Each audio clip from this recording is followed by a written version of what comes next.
Hello, नमस्ते। साहित्य शिक्षा की कक्षा में आप लोगों का स्वागत है। आज हम पढ़ेंगे एक ऐसे कवि के बारे में जिनका प्रकृति के साथ बहुत ही प्यारा संबंध है। जी हाँ, मैं बात कर रही हूँ कवि सुमित्रानंदन पंत के बारे में, जिनका जन्म 20 मई 1900 ईस्वी को हुआ था और मृत्यु 28 दिसंबर 1977 ईस्वी को हुआ था। जन्म हुआ था कसौनी में और मृत्यु हुई थी इलाहाबाद, उत्तर प्रदेश में। जब हम पंत को पढ़ते हैं तो ये जानना हमारे लिए बेहद ज़रूरी है कि पंत का जो संबंध है वो छायावाद से है।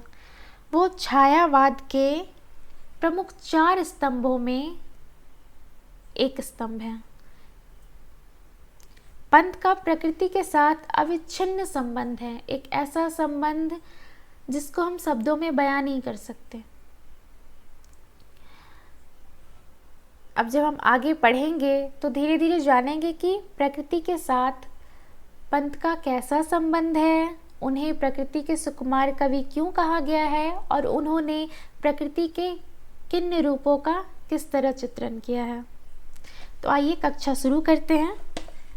तो हमारा जो सवाल है, जो परीक्षा में पूछा जाएगा, वो पूछा जाएगा कि पंत को प्रकृति के सुकुमार कवि क्यों कहा गया है। उदाहरण के साथ समझाएं। तो इस सवाल का जवाब 2-4 शब्दों में तो दिया नहीं जा सकता ना। ये एक बड़ा सवाल है और इसका जवाब भी हम थोड़े अच्छे से देंगे। तो चलिए, छायावाद के 4 प्रमुख स्तंभों में एक प्रमुख स्तंभ है सुमित्रानंदन पंत। पंत का प्रकृति के साथ अविच्छिन्न संबंध है। जिस प्रकार करुणा का नाम लेते ही अपने जीवन में मंदिर के दीप के समान महादेवी की मूर्ति सामने झूलने लगती है, ठीक उसी प्रकार प्रकृति के नाम मात्र से ही पंत जी का काव्य साकार होकर आंखों के सामने आ जाता है। ये जो मैंने अभी पढ़ा, आप लोगों को समझ आया? नहीं आया? चलिए मैं समझाती हूँ। आप लोगों ने महादेवी वर्मा का नाम तो सुना ही होगा ना। हाँ, महादेवी वर्मा भी छायावाद की ही कवित्री हैं। जब हम उनकी कविताएं पढ़ते हैं ना, तो उसमें करुणा, वेदना ऐसे शब्द आते हैं और उसका अर्थ भी लगभग यही होता है। तो जब भी हम करुणा के बारे में सोचते हैं, वेदना के बारे में सोचते हैं, ऐसी कविताओं के बारे में सोचते हैं, तो महादेवी वर्मा सामने दिखने लगती हैं। वैसे ही जब हम प्रकृति के बारे में सोचते हैं या प्राकृतिक कविताओं के बारे में सोचते हैं तो पंत जी हमारे आंखों के सामने आ जाते हैं। ठीक उसी प्रकार प्रकृति का नाम मात्र ही पंत जी का काव्य साकार होकर आंखों के सामने आ जाता है। पंत और प्रकृति का ये संबंध केवल कवि जीवन का ही साथ नहीं है, बल्कि शैशव यानी कि बचपन का संग है। जब उनकी जो माँ थी ना, उनका देहांत हो गया था जब बहुत वो छोटे थे। तो कहा जाता है कि माँ के गोद छिन जाने पर प्रकृति ने ही तो शिशु पंत को अपनी गोद में लिया था। जब उनकी माँ का देहांत हो गया तो प्रकृति उनकी माँ बन गई। जिसपे पंत जी ने लिखा है कि जो बाल सहचरी रही तुम्हारी स्वप्न प्रिया, वह कला मुकर बन गई तुम्हारे हाथों में। मतलब पहले जो प्रकृति थी वो बाल सहचरी रही, उनकी बचपन की दोस्त बनी, फिर स्वप्न प्रिया बन गई यानी प्रेमिका बन गई। फिर वही प्रकृति कला के रूप में बाहर आई उनके कविताओं के माध्यम से। तो ये खुद पंत जी की पंक्तियां हैं जिनको आप याद कर लीजिएगा, उदाहरण देने का काम आएगा। ठीक है, चलिए अब आगे बढ़ते हैं और समझते हैं पंत का और प्रकृति का एक दूसरे के साथ संबंध। पंत के जीवन के प्रत्येक पहलू में प्रकृति पंत की सहचरी रही है। अगर वह शैशव में माता थी तो बचपन में बाल सहचरी, यदि वह यौवन में स्वप्न प्रिया थी तो कवि जीवन में कला का मुकर बन गई। इस प्रकार पंत और प्रकृति एक दूसरे के पूरक से बन गए।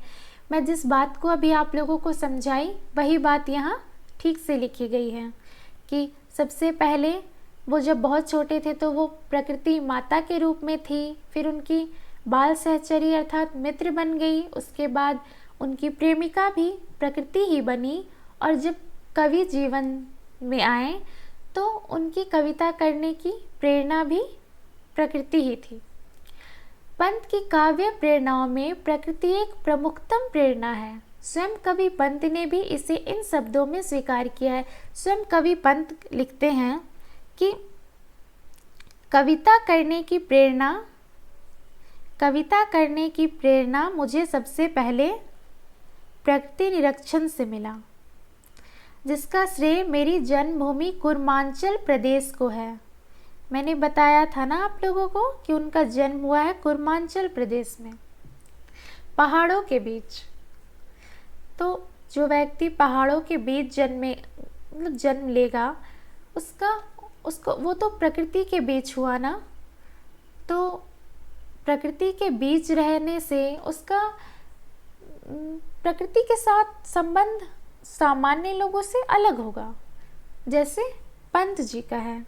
एक अन्य स्थान पर कवि पंत ने प्रकृति को काव्य प्रेरणा बताते हुए कहा है, मेरे किशोर प्राण मूक कवि को बाहर लाने का सर्वाधिक श्रेय मेरी जन्मभूमि के उस नैसर्गिक सौंदर्य को है जिसकी गोद में पलकर मैं बड़ा हुआ हूँ।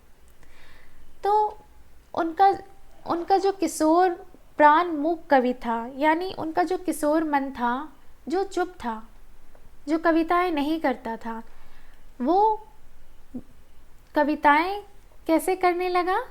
प्रकृति को देखकर, उसके सौंदर्य को देखकर, और उसका जो सौंदर्य था, उसका जो नैसर्गिक सौंदर्य था, वो कहाँ मिला उनको? उनकी जन्मभूमि में। तो वो कहते हैं कि वो जिस जन्मभूमि में पलकर बड़े हुए हैं उसी के सौंदर्य को देखकर उनको प्रकृति कविता करने की प्रेरणा मिली है। चीज़ें समझ में आ रही हैं? चलिए अब हम आगे बढ़ते हैं। तो हमने देखा पंत का प्रकृति के साथ संबंध तो हम लोगों ने देख ही लिया। अब हम देखेंगे पंत का प्रकृति के प्रति दृष्टिकोण। तो पंत और प्रकृति का संबंध को समझते हुए हम उनके दृष्टिकोण पर आते हैं। अपने प्रकृति विषयक दृष्टिकोण को प्रकट करते हुए पंत जी आधुनिक कवि के पर्यालोचन में लिखते हैं। अब चूंकि पंत का दृष्टिकोण हमें समझना है प्रकृति के प्रति, तो हम उनके शब्दों में ही समझेंगे इसे कि वो लिखते हैं, साधारण प्रकृति के सुंदर रूप ने ही मुझे अधिक लुभाया, पर उसका उग्र रूप भी मैंने परिवर्तन में चित्रित किया है। तो जो प्रकृति का सुंदर रूप था ना, सुंदर रूप हर किसी को लुभाता है, पर पंत जी ने सिर्फ प्रकृति के सुंदर रूप का ही वर्णन नहीं किया है। उनकी एक कविता है परिवर्तन, उसमें उन्होंने प्रकृति के उग्र रूप का चित्रण किया है। तो इस उदाहरण से स्पष्ट होता है कि पंत को प्रकृति का सुंदर रूप ज़्यादा आकर्षक लगा, लेकिन साथ साथ उसका उग्र रूप का भी चित्रण उन्होंने किया है। प्रकृति के मोहक रूप पर पंत जी इतने मुग्ध हो गए थे कि मानवीय सौंदर्य तक की उन्होंने उपेक्षा कर दी। जैसा कि यहाँ लिखा हुआ है, हम आगे के उदाहरण से समझेंगे कि किस तरह उन्होंने मानवीय सुंदरता ऐसी चीज़ है जिस पे हर कोई मुग्ध होता है, पर पंत जी प्रकृति के सौंदर्य पे इस प्रकार मुग्ध थे कि उनको मानवीय सौंदर्य भी कम लगता था उसके आगे। उन्होंने लिखा है, क्या लिखा है देखिए, छोड़ द्रुमों की मृदु छाया। वो लिखते हैं, छोड़ द्रुमों की मृदु छाया तोड़ प्रकृति से मोह माया, बाले तेरे केश जाल में, कैसे उलझा दूं लोचन। वो कह रहे हैं कि जो प्रकृति की कोमल छाया है, प्रकृति का ये जो सुंदर रूप है, इससे मैं मोह माया को कैसे तोड़कर, बाले यानी प्रिय, तुम्हारे केश जाल में यानी तुम्हारे बालों के सुंदरता में कैसे अपने नैन को उलझा दूं, कैसे न देखूं मैं प्रकृति का ये सुंदर रूप। तो इस प्रकार वो प्रकृति के रूप की तुलना मानवीय रूप से करते हैं। क्लियर हो गया? अब हम आगे बढ़ते हैं। पंत काव्य में प्रकृति के विभिन्न रूप। चूंकि हम लोगों ने देखा कि पंत का जो दृष्टिकोण है प्रकृति के प्रति वो कैसा है, अब उनके दृष्टिकोण को अच्छे से समझने के लिए उनके कविताओं में जो प्रकृति के विभिन्न रूपों का उन्होंने चित्रण किया है उसको देखेंगे। तो पंत ने प्रकृति का वर्णन विभिन्न रूपों में किया है। तो किन किन रूपों में किया है? पहला है आलंबन रूप, दूसरा है उद्दीपन रूप, तीसरा है नारी रूप और चौथा है दार्शनिक रूप। तो सबसे पहले हम देखेंगे आलंबन रूप को। किसको देखेंगे? आलंबन रूप को। जब प्रकृति में किसी प्रकार की भावना का अध्याहार न करके प्रकृति का ज्यों का त्यों वर्णन किया जाता है तो वह आलंबन रूप कहलाता है। पंत जी के काव्य में इस प्रकार का वर्णन खूब मिलता है। आलंबन रूप किसे कहते हैं तो मैं समझा दूंगी कि जब प्रकृति का ज्यों का त्यों किसी प्रकार की भावना का उसमें यूज़ नहीं होगा और जैसा रूप है वैसा रूप का जैसा का तैसा वर्णन कर दिया जाएगा तो उसको कहते हैं प्रकृति का आलंबन रूप, जिसका वर्णन पंत जी ने अपनी कविताओं में खूब किया है। वो एक उदाहरण पर्वत प्रदेश में पावक कविता का यह अंश उन आलंबन रूप का एक अच्छा उदाहरण है, जिसमें वो लिखते हैं कि गिरी का गौरव गाकर फर फर मद में नस नस उत्तेजित कर, मोती की लड़ियों से सुंदर झरते हैं झाग भरे निर्झर। गिरी अर्थात पर्वत का गौरव गान कौन कर रहा है? पर्वत से गिरने वाली झरना, जिसकी आवाज़ फर फर आ रही है और लहराते हुए अपने मद में मदमस्त होकर आ रही है, जिससे नस नस जो हमारा नस है वो उत्तेजित हो रहा है उसकी आवाज़ से। मोती की लड़ियों से सुंदर झरते हैं झाग भरे निर्झर। और जो झरना बह रहा है उसकी जो बूंदें ज़मीन पे गिर रही हैं वो ऐसी लग रही हैं जैसे मोती की लड़ियों में पिरोई गई माला है। तो सुंदर झरते हैं झाग भरे निर्झर, और उससे झाग निकल रहा है। किससे? झरने से। तो इन पंक्तियों से आपको समझ में तो आ ही गया होगा कि वो जैसे पर्वत से झरना गिरता है उसका वर्णन है और ज्यों का त्यों वर्णन कर दिया गया है, इसमें कुछ अलग से जोड़ा नहीं गया है।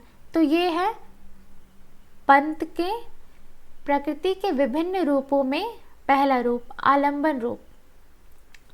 बाकी बचे हैं उद्दीपन, नारी और दार्शनिक रूप, उसे हम अगली कक्षा में पढ़ेंगे। अगर कुछ समझ में ना आया हो तो आप सवाल कर लीजिए, नहीं तो कमेंट में पूछ लीजिएगा, मैं जवाब दे दूंगी। और उसके आगे की कक्षा हम अगले कक्षा में करेंगे। तब तक के लिए आप लोगों का बहुत बहुत धन्यवाद। नमस्कार।